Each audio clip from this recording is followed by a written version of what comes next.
నమస్తే శ్రీమాత్రే నమః శ్రీ గురుభ్యో నమః. జూన్ నెల 24 2025 మంగళవారం నాటి పంచాంగం ప్రకారము శ్రీ విశ్వావసునామ సంవత్సరం ఉత్తరాయణం గ్రీష్మ ఋతువు జ్యేష్ఠ మాసం కృష్ణపక్షం. ఈ రోజు సూర్యోదయ సమయము తెల్లవారి 5 గంటల 47 నిమిషాలకు, సూర్యాస్తమ సమయం సాయంత్రం 6 గంటల 49 నిమిషాలకు. ఈ రోజు తిథి చతుర్దశి రాత్రి 7 గంటల 1 నిమిషం వరకు. తదుపరి అమావాస్య తిథి ప్రవేశము. నక్షత్రం రోహిణి మధ్యాహ్నం 12 గంటల 54 నిమిషముల వరకు. తరువాత మృగశిర నక్షత్ర ప్రవేశము. ఈరోజు వర్జం సాయంత్రం 5 గంటల 59 నిమిషాల నుంచి రాత్రి 7 గంటల 26 నిమిషముల వరకు. దుర్ముహూర్త సమయము రాత్రి 11 గంటల 12 నిమిషాల నుంచి రాత్రి 11 గంటల 56 నిమిషముల వరకు. రాహుకాల సమయం మధ్యాహ్నం 3 గంటల 34 నిమిషాల నుంచి సాయంత్రం 5 గంటల 12 నిమిషముల వరకు. యమగండ కాలం ఉదయం 9 గంటల 3 నిమిషాల నుంచి ఉదయం 10 గంటల 40 నిమిషాల వరకు. బ్రహ్మముహూర్త సమయం తెల్లవారుజామున 4 గంటల 11 నిమిషాల నుంచి తెల్లవారి 4 గంటల 59 నిమిషముల వరకు. అమృత గడియలు ఉదయం 9 గంటల 59 నిమిషాల నుంచి 11 గంటల 59 నిమిషముల వరకు. అభిజిత్ ముహూర్తము ఉదయం 11 గంటల 52 నిమిషాల నుంచి 12 గంటల 44 నిమిషముల వరకు. ఇది నేటి పంచాంగం. నమస్తే. తదుపరి రాశి ధనస్సు రాశి. ఈ రాశి వారి యొక్క గ్రహస్థితులు చూసినట్టయితే సూర్యుడు 7వ ఇంట ఉన్నారు. ఆ ఫలితాలు సంబంధాలలో మీకు ఒత్తిడి, స్ట్రెస్ ఎక్కువగా కనబడుతోంది. బుధుడు కూడా అక్కడ ఉండడం వల్ల మీరు కొంత డిప్లొమసీని అలవాటు చేసుకోవాలి. అంటే అలవాటు అంటే ప్రతిరోజు కాదు, ఈ ఒక్క రోజు డిప్లొమాట్గా వ్యవహరించే ప్రయత్నం చేసుకోండి. చంద్రుడు 3వ ఇంట్లో ఉండడం వల్ల ధైర్యము, గమ్యం మీద ఒక దృష్టి అనేది మీకు ఏర్పడుతుంది. కుజుడు 5వ ఇంట్లో ఉండడం వల్ల ఆశయ సాధన సాధించుకోగలుగుతారు. శని 3వ ఇంట్లో ఉండడం వల్ల ప్రయత్నాలు ఇంకా చేస్తూనే ఉండవలసిన పరిస్థితి ఏర్పడుతోంది. రాహు 4వ ఇంట్లో ఉండడం వల్ల ఇంట్లో సమస్యలు తలెత్తే అవకాశం గోచరిస్తోంది. కేతు 10వ ఇంట్లో ఉండడం వల్ల ఉద్యోగంలో ఒత్తిడి, మానసిక ఆందోళన కలిగే అవకాశం ఉంది. ఇది రాసులు మీకు ఇచ్చే ఫలితాలు.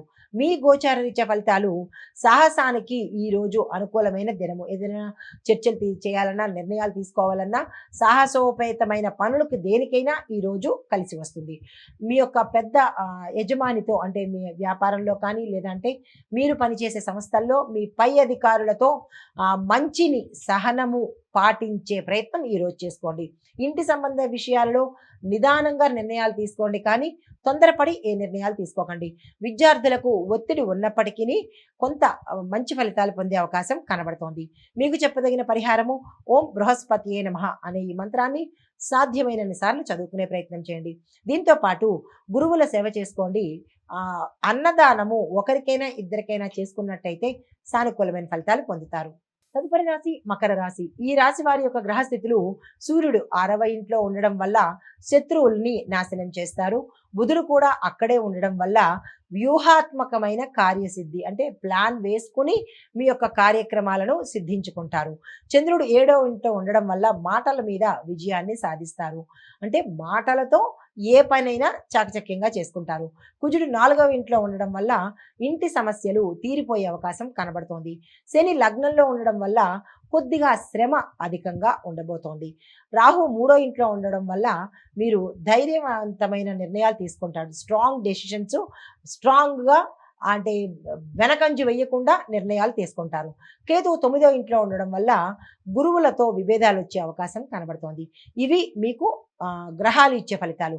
గోచారరీత్యా మీకు ఫలితాలు ఎలా ఉన్నాయంటే కనుక మీరు చేసే పని చోట మంచి అనుకూలత ఉంటుంది. కుటుంబంలో మీ మాటల ద్వారా ప్రశాంతత ఏర్పడుతుంది. శత్రువుల నుంచి కాపాడుకుంటారు. శత్రువులను నాశనం చేసే అవకాశం కూడా ఈరోజు కనబడుతోంది. ఆస్తి కొనుగోలు విషయాల్లో మాత్రం జాగ్రత్తలు తీసుకోండి. విద్యార్థులకు మరింత ఏకాగ్రత అవసరము.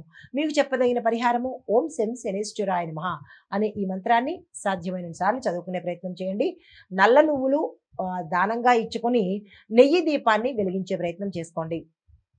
పేదలకు వీలుంటే కందిపప్పును యథాశక్తి దానంగా ఇవ్వండి. నమస్తే. తదుపరి రాశి కుంభరాశి. ఈ రాశి వారి యొక్క గ్రహస్థితులు సూర్యుడు 5వ ఇంట ఉన్నాడు. ఉండడం వల్ల పిల్లల మీద శ్రద్ధ పెట్టవలసిన పని ఏర్పడుతుంది. బుధుడు కూడా అక్కడే ఉండడం వల్ల విద్యార్థులకు మంచి సమయము. చంద్రుడు లగ్నంలో ఉండడం వల్ల మీలో ఆత్మవిశ్వాసం ఎక్కువగా పెరుగుతుంది.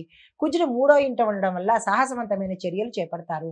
శని 12వ ఇంట ఉండడం వల్ల ఖర్చులు ఎక్కువ అయ్యే అవకాశం కనబడుతోంది. రాహు 2వ ఇంట ఉండడం వల్ల వాగ్ధాటి కంట్రోల్ చేసుకోండి.